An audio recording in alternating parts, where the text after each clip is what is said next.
Shalom, salam jumpa dalam kasih Tuhan Yesus Kristus. Senang sekali saya Pendeta Andre Saleh bisa berjumpa kembali dengan saudara-saudara lewat media sosial. Saat ini saya ingin memberikan tanggapan tentang ajaran daripada Elia Myron yang kurang lebih 5-4 hari ini cukup viral di media sosial YouTube dan sudah ditanggapi oleh Dr. Welly Pandin Solang dan juga Dr. Deking Gadas. Dan waktu saya menonton apa yang disampaikan oleh Elia Myron dalam podcastnya di salah satu channel yang tidak salah adalah Harmony Podcast, maka saya mendapatkan celah untuk bisa menyanggah apa yang disampaikan. Nah, saya melihat apa yang dikomentari oleh orang-orang yang ada di channelnya Dr. Welly Pandin Solang dan juga beberapa yang ada di channelnya Dr. Deking Gadas, Verbum Veritatis. Rata-rata sampai saat ini ada begitu banyak orang Kristen yang bukan membela apa yang Alkitab itu nyatakan, tetapi membela pribadi. Nah, ini yang selalu saya katakan, ini sesuatu yang berbahaya. Kenapa? Karena kita sebagai orang Kristen, kita tidak boleh yang namanya melupakan apa yang Alkitab itu nyatakan dengan kita membela pribadi atau seorang hamba Tuhan yang ajarannya itu menyimpang dari apa yang Alkitab itu katakan. Kita pasti tahu bahwa Elia Myron adalah seorang anak muda yang cukup diberikan pemahaman Alkitab yang baik, sehingga dia pun juga bisa melakukan apologet kepada orang-orang yang bukan Kristen dengan mengajarkan apa yang Alkitab katakan. Tetapi kita tidak boleh melupakan juga bahwa tidak semua orang itu bisa menguasai hal-hal yang menjadi dasar daripada iman Kristen. Sehingga saya belajar waktu di sekolah teologi bahwa kita sebagai seorang hamba Tuhan atau sebagai seorang pengajar Alkitab, teologi, tidak selalu apa yang ditanyakan kita itu langsung meresponi dan menjawab. Kita bisa menyimpan apa yang dipertanyakan, kemudian kita akan mencari jawabannya, dan kita akan memberikan. Nah, waktu saya nonton podcast ini, saudara-saudara, ada dua orang yang menjadi penanya atau mungkin yang menyediakan podcast ini.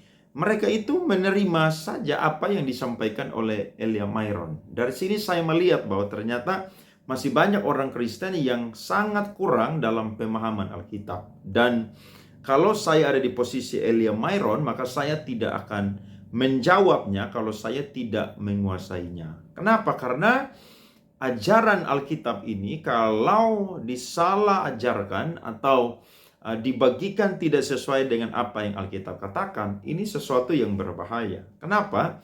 Karena Yesus mengecam orang-orang yang mengajarkan ajaran yang sesat. Karena ini dosa yang bukan bersifat pribadi tapi bersifat umum, sehingga orang-orang yang lemah imannya, orang-orang yang belum memahami Alkitab, mereka akan mudah sekali untuk mengikuti, sehingga adanya perbedaan-perbedaan. Dalam tanda kutip, kalau hal-hal sekunder itu sesuatu yang tidak masalah. Tetapi kalau hal-hal primer seperti yang Elia ini sampaikan, nah ini sesuatu yang sangat bermasalah. Nah, saya akan menyanggah apa yang disampaikan oleh Elia Myron. Kiranya ini bisa mencerahkan saudara-saudara. Ya, tadi saudara sudah nonton, saya pasang di depan supaya waktu saudara play video ini, saudara langsung mendengarkan apa yang Elia Myron ini sampaikan. Dan videonya kurang lebih sekitar 3 menitan. Saya akan memberikan tanggapan bagian kedua itu selanjutnya. Karena apa yang dia sampaikan ini sangat membahas banyak hal sekali. Ya, cukup dengan 3 menit tapi menyinggung apa yang Alkitab itu ajarkan. Jadi saya akan membaginya menjadi 2 bagian hari ini. Tahap pertama atau bagian pertama, dan nanti selanjutnya adalah tahap kedua atau bagian yang kedua. Nah, Elia Myron mengatakan bahwa orang mati itu mereka pergi ke 2 tempat, yakni pergi ke Tartaros dan juga pergi ke Firdaus. Nah, saya tidak akan membahas itu dulu, tapi kita perlu melihat konteks luas, konteks besar, konteks daripada Lukas pasal 16 tentang Yesus memberikan perumpamaan tentang orang yang kaya yang berdosa ini dengan orang yang miskin, Lazarus ini yang orang benar. Lagi-lagi, saudara dan saya tidak boleh memakai ayat ini untuk menyatakan bahwa orang kaya itu selalu berdosa. Tidak. Ada orang kaya yang takut akan Tuhan dan juga ada orang miskin yang tidak takut akan Tuhan. Jadi kita tidak boleh menyamakan karena ini nanti akan menjadi sebuah tembok yang akhirnya kita selalu menjudge bahwa orang kaya itu masuk neraka dan juga orang miskin itu masuk surga. Tidak, saudara-saudara. Yesus ingin memberikan perumpamaan. Nah, saya ingin menyatakan atau memberikan sedikit latar belakang daripada perumpamaan ini. Yesus menyampaikan perumpamaan ini karena dia itu sedang menyinggung para orang-orang Farisi.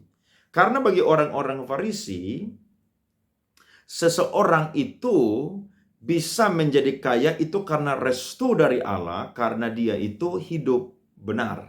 Nah, apa yang Yesus sampaikan ini, saudara-saudara, ini justru menampar para orang-orang Farisi sehingga mereka itu harus menyadari bahwa orang yang benar itu adalah orang yang tidak boleh melakukan salah satu sikap, yakni sikap belas kasihan.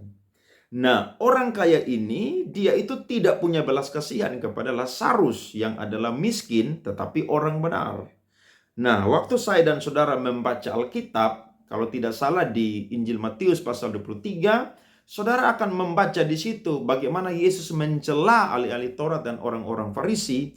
Celakalah kamu, celakalah kalian ahli-ahli Taurat dan orang-orang Farisi. Salah satu yang Yesus nyatakan adalah celakalah karena mereka itu merampok rumah harta daripada janda-janda. Mereka rajin memberikan persepuluhan, mereka rajin berpuasa, mereka menjaga adat istiadat dengan sangat-sangat ketat, tapi ternyata mereka itu tidak punya belas kasihan. Nah, Yesus mengangkat perumpamaan ini supaya mereka harus tahu bahwa ketika seseorang itu diselamatkan untuk mendapatkan jaminan masuk surga, maka dia harus berbuat baik.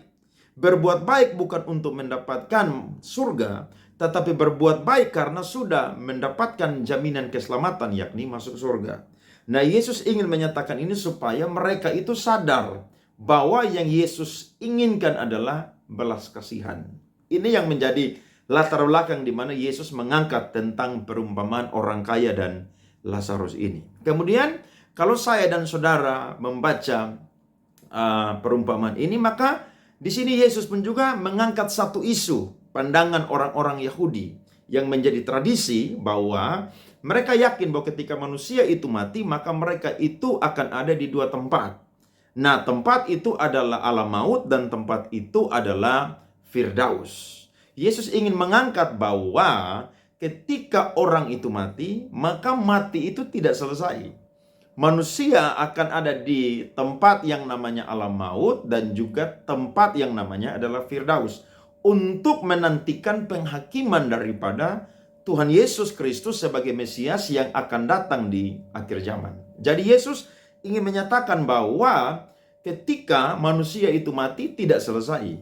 Tidak selesai. Manusia itu akan menghadap taktanya Tuhan untuk diadili, akan dihakimi. Sehingga lewat perumpamaan ini, Yesus ingin memberitahukan kepada kita para pembaca, supaya kita harus belajar untuk menjadi orang-orang yang punya belas kasihan. Kita menjadi orang-orang yang selama ada kesempatan tidak boleh menolak Yesus Kristus sebagai Tuhan, Allah dan Juru Selamat. Kita harus menerima Dia, dan ketika kita menerima Dia, maka kita harus melakukan perbuatan-perbuatan yang baik. Nah, Yesus sendiri setuju bahwa ketika orang itu mati, maka ada dua tempat, alam maut dan juga Firdaus. Nah, saya akan memberikan tanggapan dari apa yang Elia Myron ini sampaikan. Yang pertama, saudara-saudara, dia mengatakan bahwa ketika manusia itu mati, maka orang fasik itu atau orang berdosa akan ada di Tartarus, sedangkan orang benar itu ada di Firdaus atau ada di pangkuan Abraham. Nah, kalau kita mempelajari Alkitab, maka kita akan menemukan data bahwa Tartarus ini, saudara-saudara, itu hanya disinggung satu kali dalam surat 2 Petrus pasal 2 ayat yang keempat. Latar belakang dari firman Tuhan ini, nanti saudara bisa baca, bagaimana Tuhan itu mengecam para pengajar-pengajar palsu, ya, yang mencoba untuk menyesatkan jemaat. Jadi Petrus ingin mengangkat bahwa kalau malaikat-malaikat saja itu dipersiapkan untuk hari penghakiman dan tempat mereka itu ada di satu tempat namanya adalah Tartarus, maka nabi-nabi palsu pun juga mereka itu akan yang namanya dihukum oleh Tuhan. Saya akan bacakan untuk kita semua Wahyu pasal 19, saudara-saudara, ayat yang ke-20. Saya coba baca untuk kita, saudara-saudara, Wahyu pasal 19 ayatnya yang ke-20. Alkitab berkata, maka tertangkaplah binatang itu dan bersama-sama dengan dia nabi palsu yang telah mengadakan tanda-tanda di depan matanya. Dan dengan demikian ia menyesatkan mereka yang telah menerima tanda dari binatang itu dan telah menyembah patungnya. Keduanya dilemparkan hidup-hidup ke dalam lautan api yang menyala-nyala oleh belerang. Jadi saudara lihat bahwa pengajar-pengajar palsu itu mereka akan dilemparkan ke neraka. Nah, kalau Elia Myron itu mengatakan bahwa orang-orang yang berdosa itu mereka itu dilemparkan ke Tartarus, maka itu akan bertabrakan dengan apa yang Alkitab itu catat. Kenapa? Karena Tartarus itu atau Tartaro itu adalah tempat di mana malaikat-malaikat yang jahat itu disembunyikan oleh Tuhan. Dan itu tempatnya ada di paling bawah daripada bumi ini. Sedangkan kalau kita membaca Alkitab, alam maut atau apa yang dicatat di dalam Lukas pasal 16 ini itu berbicara tentang Hades. Kalau saudara buka teks Yunani daripada ayat ini, Lukas 16 ayat 23, saudara akan menemukan bahwa di situ menggunakan kata Hade. Ya, di situ ada kata ADE tapi ada tanda hembus itu sehingga dibaca menggunakan Hade. Nah, Hade itu adalah Hades. Dalam bahasa Ibrani adalah Sheol dan juga dalam bahasa Yunani adalah Hades. Nah, disitulah orang-orang itu ada di situ. Dan kalau kita membaca yang namanya pandangan-pandangan dari kekristenan, kita akan menemukan walaupun berbeda-beda, tapi kita akan menemukan bahwa semua sepakat bahwa alam maut itu bukan Tartarus, tapi alam maut itu adalah Hades. Karena waktu Petrus menuliskan firman itu dalam 2 Petrus pasal 2 ayat 4, itu konteksnya adalah masa lampau. Di mana pada waktu zaman perjanjian lama, waktu orang-orang diinjili mereka itu tidak mau bertobat. Sehingga waktu mereka mati, saudara-saudara, mereka itu ada di tempat yang namanya Sheol. Dan dalam bahasa Yunani adalah Hades. Nah, bukan berarti Yesus itu pergi untuk menginjili orang-orang mati. Tidak, karena orang yang sudah mati tidak bisa lagi diinjili. Kesempatan untuk mereka bertobat hanya ada waktu mereka hidup. Petrus ingin mengangkat ini bahwa pada waktu itu orang-orang itu sudah diinjili, ya. Mereka itu sudah yang namanya mendapatkan firman di zaman perjanjian lama, tapi mereka itu tidak mau percaya kepada Tuhan.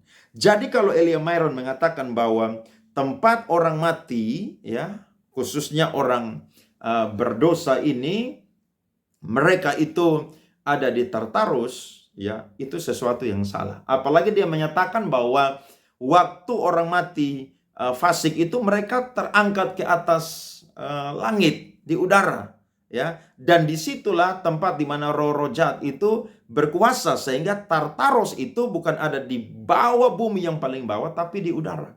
Nah, Alkitab di mana menyatakan bahwa Tartarus itu ada di udara. Tidak ada, saudara-saudara. Dia memakai Efesus 6 ayat 12. Padahal dia salah menafsirkan firman Tuhan itu. Itu berbicara tentang perlengkapan senjata Allah, perlengkapan rohani.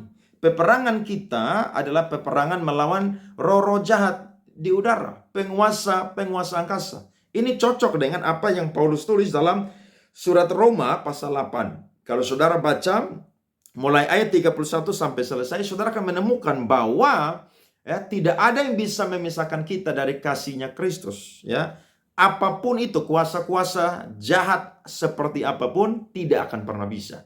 Nah, ini yang sesuatu disampaikan oleh Elia Myron ini sangat-sangat salah, saudara-saudara, ya.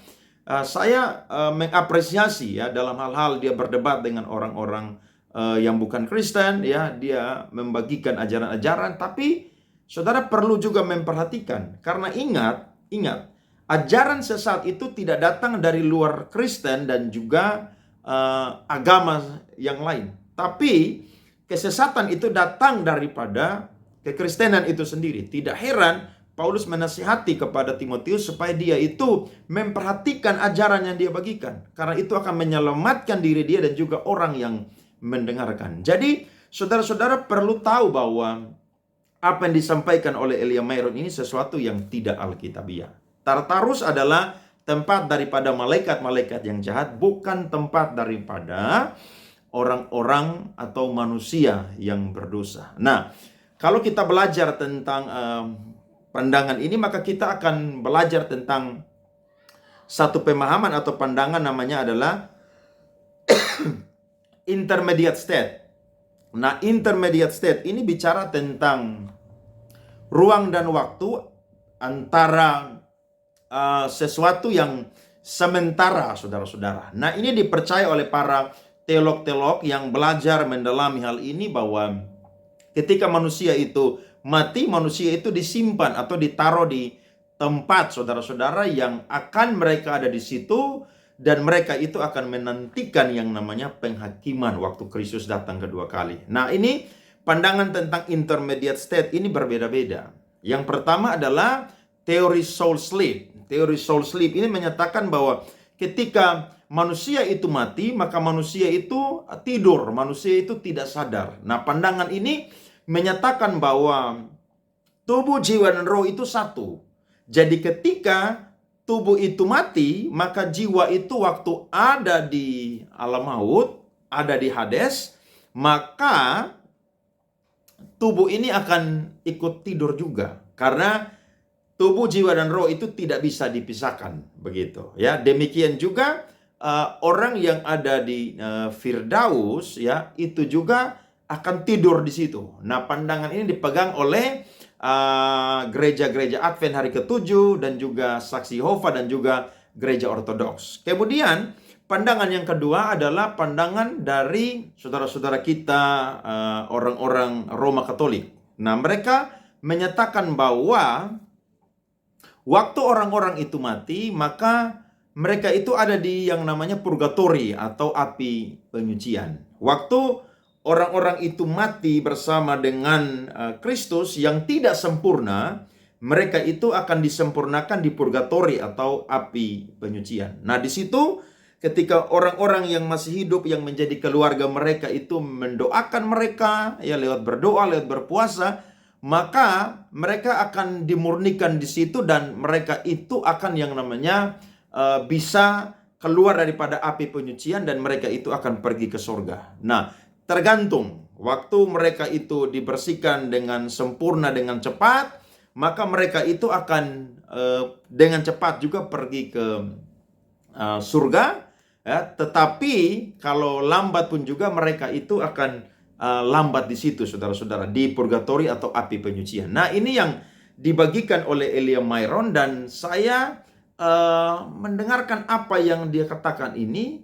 Apakah dia adalah orang yang menganut purgatorium atau tidak, saudara-saudara? Karena waktu dia menyatakan ini, maka saya langsung mengingat bahwa di purgatori lah seseorang itu akan dimurnikan di situ. Dia mengatakan dalam videonya bahwa orang akan cepat sampai ke Firdaus juga, atau juga bisa lambat ke Firdaus.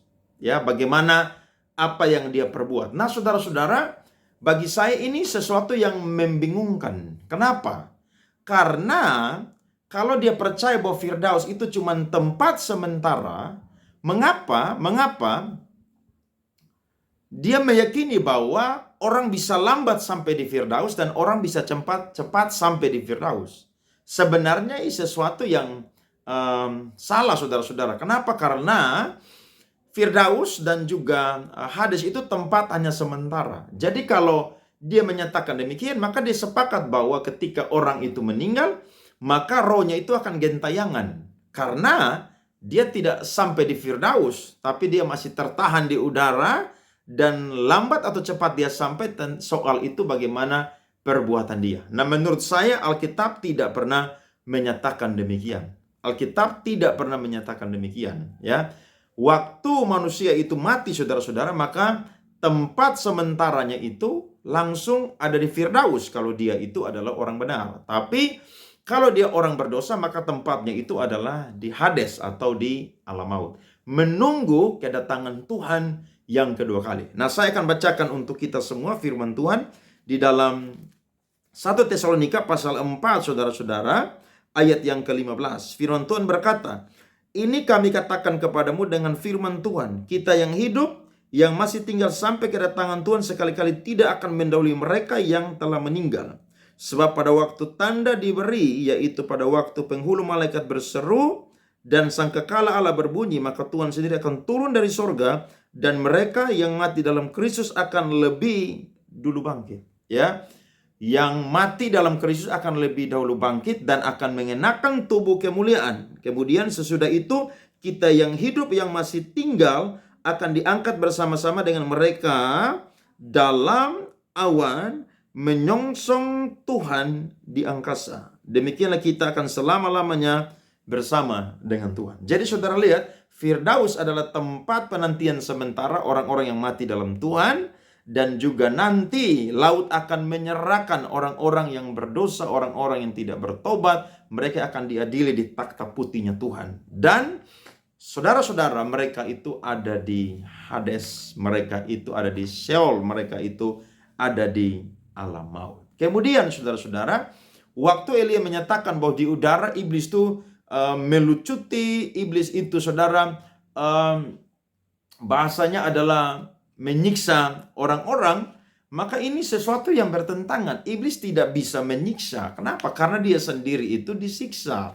Ya, dia itu disiksa. Wahyu pasal 20 ayat yang ke-10. Saya baca untuk kita semua. Dan iblis yang menyesatkan mereka dilemparkan ke dalam lautan api dan belerang, yaitu tempat binatang dan nabi palsu itu, dan mereka disiksa siang malam sampai selama-lamanya. Bagaimana Elia menyatakan bahwa iblis menyiksa, sementara iblis pun juga disiksa? Nah, ini sesuatu yang bertentangan dengan Alkitab. Saya harap saudara-saudara yang mendengarkan apa yang saya sampaikan ini tidak membela pribadi dari Elia Myron. Ya, saya berbicara ini bukan berarti semua yang diajarkan salah. Tidak, ada juga yang benar. Tetapi kalau dia salah, dia perlu untuk dikritisi. Karena sekali lagi, ajaran sesat itu, saudara-saudara, tidak datang dari luar kekristenan, tapi di dalam kekristenan. Dan jangan-jangan orang Kristen lain yang membuat ajaran sesat itu ada di gereja. Karena mereka mengumpulkan guru-guru palsu untuk mengenakan telinga mereka. Hati-hati, ajaran sesat itu bisa muncul dari jemaat sendiri. Karena jemaat suka akan pengajaran-pengajarannya, enak di telinga. Tapi itu sesuatu yang menyesatkan. Kemudian saudara-saudara, Yesus itu pergi ke alam maut. Itu dalam Kisah Rasul pasal 2 ayat 31. Nah, kalau Yesus itu pergi ke alam maut yang namanya Hades, maka Yesus tidak pergi ke Tartaros, saudara. Dia tidak pergi karena memang manusia tempatnya tuh bukan di situ. Ya, dia ingin membuktikan waktu dia pergi ke alam maut itu dia menang atas maut. Tidak heran Paulus menulis dalam 1 Korintus pasal 15, "Hai maut, di mana sengatmu?" Kenapa? Karena Yesus sudah mengalahkan maut. Bahkan peperangan-peperangan kita pun juga adalah peperangan-peperangan yang berat yang ada di dunia ini, tetapi karena kita tahu bahwa Kristus sudah mengalahkan iblis, bagian kita adalah mengenakan perlengkapan senjata Allah untuk mengalahkan iblis. Ya, iblis mengaum-ngaum seperti singa, tapi dia adalah singa yang jahat, singa yang benar-benar buas untuk orang-orang berdosa.